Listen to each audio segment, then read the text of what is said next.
Hi అండి, అందరూ ఎలా ఉన్నారు? ఇది మేము కల్కి మూవీకి వెళ్ళిన రోజు తీసిన వీడియో. వెదర్ చాలా బాగుంది కదా అని చెప్పి వెళ్ళే దారిలో ఇలా క్లిప్స్ తీసుకున్నాను. మేముండే దగ్గర అప్పటి వరకు ఫుల్గా వర్షం పడింది. క్యాబ్కి వెళ్దామని క్యాబ్స్ బుక్ చేస్తున్నా పిక్ అవ్వలేదు. ఎక్కడ మూవీ మిస్ అయిపోతామో అని చెప్పి టెన్షన్ పడ్డాము. ఇంకా లాస్ట్ మినిట్లో మా కోసమే ఆగినట్టు వర్షం ఆగిపోయింది. ఇంకా 20 మినిట్స్ టైం ఉంటే బైక్ మీద ఫాస్ట్గా వెళ్ళిపోయాము. మీలో ఎంతమంది ప్రభాస్ కల్కి మూవీ చూశారు? చూస్తే ఎలా ఉందో నాకు కామెంట్ చేయండి. అలాగే ఎంతమంది ప్రభాస్ కల్కి మూవీ చూసిన తర్వాత ఇంటికెళ్ళి మహాభారతంని చూశారు ఆర్ విన్నారో కూడా కామెంట్ చేయండి. నేనైతే మూవీ అయిపోయిన తర్వాత ఇంటికొచ్చి మళ్ళీ ఒకసారి మహాభారతం స్టోరీ అంతా రివిజన్ చేసుకున్నాను. అంత బాగా నచ్చేసింది నాకు మూవీ.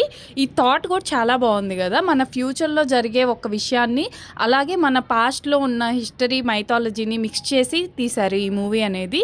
ఇమేజినరీ డ్రామా అయినా యూనిక్ కాన్సెప్ట్లా అనిపించింది. ఇంకా మూవీ చూసేసి ఆ తర్వాత ఇంటికి రిటర్న్ అయిపోయాము. నా వీడియోస్ నచ్చితే నా ఛానల్ సబ్స్క్రైబ్ చేయండి.